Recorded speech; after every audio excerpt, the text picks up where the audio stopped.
America और चीन के सामने हाथ फैलाकर दूसरे देशों को एटम बम की धमकी देने वाला पाकिस्तान अंदर ही अंदर जल भुन रहा है, क्योंकि अब बीएलए के लड़ाकों ने मुनीर ब्रिगेड के खिलाफ न सिर्फ जमीन बल्कि ब्लू बैटलफील्ड में भी नया मोर्चा खोल दिया है।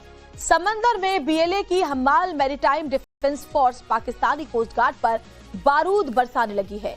जो मुनीर आर्मी बीएलए को 1500 लड़ाकों को चुनौती देती रही, आज वो उसके सामने बैकफुट पर है।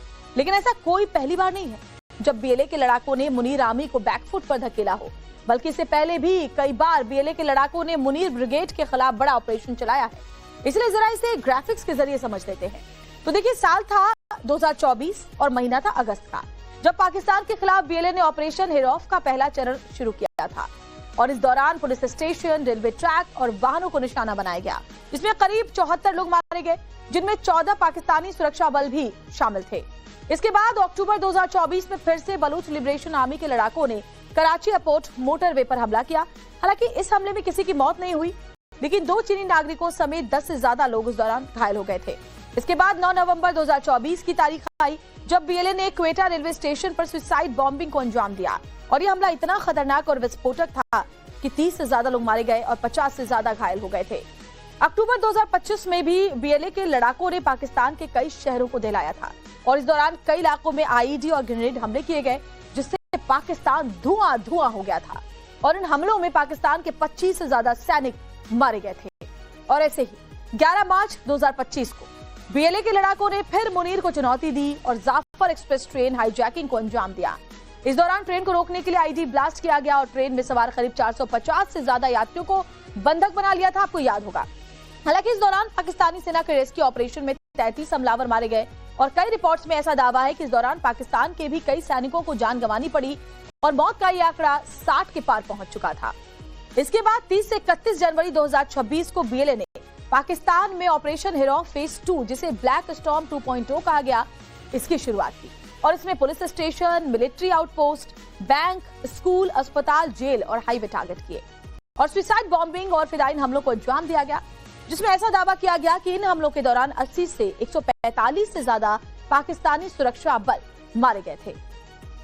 अंदर में बीएलए की Hammal maritime defence force Pakistani coast guard पर बारूद बरसाने लगी है।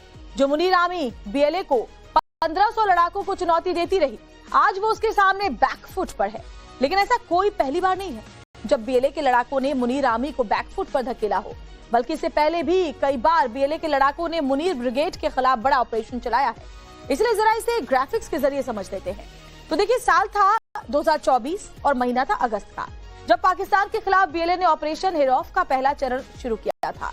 और इस दौरान पुलिस स्टेशन, रेलवे ट्रैक और वाहनों को निशाना बनाया गया, जिसमें करीब 74 लोग मारे गए, जिनमें 14 पाकिस्तानी सुरक्षा बल भी शामिल थे। इसके बाद अक्टूबर 2024 में फिर से बलूच लिबरेशन आर्मी के लड़ाकों ने कराची एयरपोर्ट मोटरवे पर हमला किया। हालांकि इस हमले में किसी की मौत नहीं हुई, लेकिन 2 चीनी नागरिकों समेत 10 से ज्यादा लोग उस दौरान घायल हो गए थे।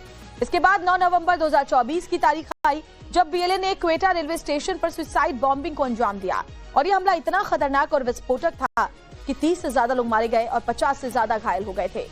अक्टूबर 2025 में भी बीएलए के लड़ाकों ने पाकिस्तान के कई शहरों को दहलाया था, और इस दौरान कई इलाकों में आईईडी और ग्रेनेड हमले किए गए, जिससे पाकिस्तान धुआं धुआं हो गया था।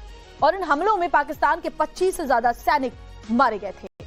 और ऐसे ही 11 मार्च 2025 को बीएलए के लड़ाकों ने फिर मुनीर को चुनौती दी और जाफर एक्सप्रेस ट्रेन हाईजैकिंग को अंजाम दिया। इस दौरान ट्रेन को रोकने के लिए आईडी ब्लास्ट किया गया और ट्रेन में सवार करीब 450 से ज्यादा यात्रियों को बंधक बना लिया था, आपको याद होगा। हालांकि इस दौरान पाकिस्तानी सेना के रेस्क्यू ऑपरेशन में 33 हमलावर मारे गए, और कई रिपोर्ट्स में ऐसा दावा है कि इस दौरान पाकिस्तान के भी कई सैनिकों को जान गंवानी पड़ी और मौत का ये आंकड़ा 60 के पार पहुंच चुका था। इसके बाद 30 से 31 जनवरी 2026 को बीएलए ने पाकिस्तान में ऑपरेशन हिरौफ फेज 2, जिसे ब्लैक स्टॉर्म 2.0 कहा गया, इसकी शुरुआत की। और इसमें police station, military outpost, bank, school, अस्पताल, जेल और हाईवे टारगेट किए।